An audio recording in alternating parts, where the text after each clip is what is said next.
BJP ಅಧಿಕಾರ ಇಲ್ಲದ ರಾಜ್ಯಗಳಲ್ಲಿ ರಾಜ್ಯಪಾಲರು ಕೇಂದ್ರದ ಕಪಿಮುಷ್ಟಿಯಲ್ಲಿದ್ದಾರೆ ಎಂದು ದಕ್ಷಿಣ ಕನ್ನಡ ಜಿಲ್ಲಾ ಉಸ್ತುವಾರಿ ಸಚಿವ ದಿನೇಶ್ ಗುಂಡೂರಾವ್ ಆರೋಪಿಸಿದ್ದಾರೆ.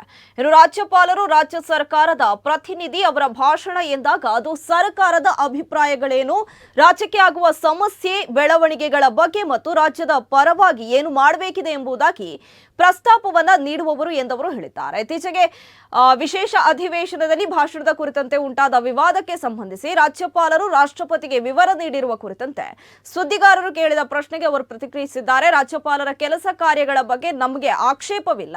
ರಾಜ್ಯಪಾಲರ ಭಾಷಣಕ್ಕೆ ಸಂವಿಧಾನದಲ್ಲಿ ಅವಕಾಶ ನೀಡಲಾಗಿದೆ. ಆದರೆ ಅವರ ನಡೆ ಕಂಡಾಗ ಅವರು ಕೇಂದ್ರದ ಕಪಿಮುಷ್ಟಿಯಲ್ಲಿರುವುದು, ಬಿಜೆಪಿ ನಿರ್ದೇಶನದಂತೆ ಕಾರ್ಯನಿರ್ವಹಿಸುತ್ತಿರುವುದು ಕಂಡುಬರುತ್ತಿದ್ದು, ಇದು ರಾಜ್ಯಗಳ ಒಕ್ಕೂಟ ವ್ಯವಸ್ಥೆಗೆ ಒಳ್ಳೆಯದಲ್ಲ ಎಂದಿದ್ದಾರೆ. ಇತ್ತೀಚಿನ ದಿನಗಳಲ್ಲಿ ಸಾಮಾಜಿಕ ಜಾಲತಾಣದಲ್ಲಿ ಪ್ರಚೋದನಕಾರಿ ಮಾತುಗಳು, ಸುಳ್ಳಿನ ಮಾತು, ಸುಳ್ಳು ಆಧಾರದ ಮೇಲೆ ಸೃಷ್ಟಿ ಮಾಡುವ ಸುದ್ದಿಗಳು, ವಾಸ್ತವಾಂಶಕ್ಕಿಂತ ಮುಂಚಿತವಾಗಿ ಅಭಿಪ್ರಾಯ ನೀಡುವ ಮೂಲಕ ಸಮಾಜದಲ್ಲಿ ಗೊಂದಲ ಸೃಷ್ಟಿಸುವ ಪ್ರಕ್ರಿಯೆಗಳು ನಡೆಯುತ್ತಿವೆ. ಇದು ಸಮಾಜವನ್ನ ಒಡೆಯುವ ಕೆಲಸವಾಗ್ತಾ ಇದ್ದು, ಅದನ್ನ ನಿಯಂತ್ರಿಸುವುದು ಸರ್ಕಾರದ ಕೆಲಸ. ಬಿಜೆಪಿಯವರಿಗೆ ಯಾಕೆ ಭಯ? ಕೇಂದ್ರದಲ್ಲಿ ಬಿಜೆಪಿಯವರು ಕಾನೂನು ಮೂಲಕ ಯಾವ ರೀತಿ ದಬ್ಬಾಳಿಕೆ ಮಾಡ್ತಾ ಇದ್ದಾರೆ ಎಂಬುದನ್ನು ನೋಡ್ತಾ ಇದ್ದೇವೆ. ಕೇಂದ್ರದ ವಿರುದ್ಧ ಮಾತನಾಡಿದರೆ ಉಸಿರುಗಟ್ಟಿಸುವ ವಾತಾವರಣ ಇದೆ. ಪ್ರಧಾನಿ ಮೋದಿ, ಅಮಿತ್ ಶಾ ರೀತಿ ನಾವು ಮಾಡಿಲ್ಲ ಎಂದು ಹೇಳಿದ್ದಾರೆ. ರಾಜ್ಯಪಾಲರು ಅವರ ಒಂದು ಏನು ಕೆಲಸ ಕಾರ್ಯಗಳು ಮಾಡಬೇಕು ಅವ್ರು ಮಾಡ್ತಾರೆ. ನಾನು ಅದ್ರ ಬಗ್ಗೆ ಏನು ಮಾತಾಡಕ್ ಹೋಗೋದಿಲ್ಲ. ಅವ್ರಿಗೆ ಎಲ್ಲಾ ರೀತಿಯ ಹಕ್ಕುಗಳು ಇರ್ತದೆ. ಆದ್ರೆ ನಮ್ಮ ಒಂದು ರಾಜ್ಯಪಾಲರು ರಾಜ್ಯ ಸರ್ಕಾರದ ಒಬ್ಬ ಪ್ರತಿನಿಧಿಯಾಗಿ ಇರ್ತಕ್ಕಂಥವ್ರು. ಮತ್ತು ರಾಜ್ಯಪಾಲರ ಭಾಷಣ ಅಂತ ಹೇಳಿದಾಗ ಅದು ಅವರ ಭಾಷಣ ಅಲ್ಲ, ಅದು ಸರ್ಕಾರದ ಭಾಷಣ ಆಗ್ತದೆ.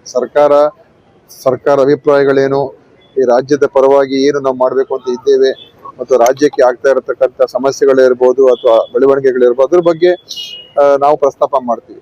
ಅದರಿಂದ ರಾಜ್ಯಪಾಲರ ಭಾಷಣ ಅದು ಸಂವಿಧಾನದಲ್ಲಿ ಒಂದು ಅವಕಾಶ ಕೊಟ್ಟಿರುವಂಥದ್ದಷ್ಟೇ. ಆದ್ರೆ ಅದು ಸರ್ಕಾರದ ಒಂದು ಅಭಿಪ್ರಾಯಗಳು ಮತ್ತು ಸರ್ಕಾರದ ಉದ್ದೇಶಗಳೇನು ಅದ್ರ ಬಗ್ಗೆ ಹೇಳುವಂಥದ್ದು. ಅದರಿಂದ ಇದರ ಅರ್ಥ ರಾಜ್ಯಪಾಲರು ಅವ್ರು ಏನ್ ಬೇಕಾದ್ರೂ ಹೇಳ್ಬೋದು ಅಂತ ಏನಲ್ಲ. ಅದರಿಂದ ಇದು ಒಂದು ರೀತಿ ಎಲ್ಲೊಂದ್ ಕಡೆ ಎಲ್ಲೆಲ್ಲಿ ಬಿಜೆಪಿ ಏತರ ರಾಜ್ಯಗಳಿದೆ ಅಲ್ಲಿ ನಾವು ನೋಡ್ತಾ ಇದ್ದೇವೆ ರಾಜ್ಯಪಾಲರ ಒಂದು ನಡೆ ಮತ್ತು ಯಾವ ರೀತಿಯಾಗಿ ಅಲ್ಲಿರುವಂತಹ ಆಡಳಿತ ಮಾಡ್ತಾ ಇರ್ತಕ್ಕಂಥ ಸರ್ಕಾರಗಳಿಗೆ ತೊಂದರೆ ಕೊಡ್ತಾ ಇರ್ತಕ್ಕಂಥದ್ದು, ಮತ್ತು ಒಂದು ರೀತಿ ಕೇಂದ್ರ ಸರ್ಕಾರದ ಒಂದು ಕಪಿಮುಷ್ಟಿಯಲ್ಲಿ ಅವರ ಕೇಂದ್ರ ಒಂದು ಬಿಜೆಪಿಯ ಒಂದು ಮಾರ್ಗದರ್ಶನದಲ್ಲಿ ನಡೆಯತಕ್ಕಂಥದ್ದು ಕೂಡ ಆಗ್ತಾ ಇದೆ. ಅದು ನಮ್ಮ ದೇಶದ ಒಕ್ಕೂಟ ವ್ಯವಸ್ಥೆ, ಇವತ್ತು ಗಣರಾಜ್ಯ ರಿಪಬ್ಲಿಕ್ ಡೇ, ಸಂವಿಧಾನ ರಚನೆಯಾದ ದಿನ. ಈ ಸಂವಿಧಾನದ ಆಶಯ ಉತ್ತರಗಳಿಗೆ ಒಂದು ರೀತಿ ಧಿಕ್ಕರಿಸುವಂತ ನಡೆ ಇವತ್ತು ರಾಜ್ಯಪಾಲರದ್ದು ಆಗ್ತಾ ಇರುವಂತದ್ದು. ಅದು ಒಳ್ಳೇದಲ್ಲ. ರಾಜ್ಯಪಾಲರು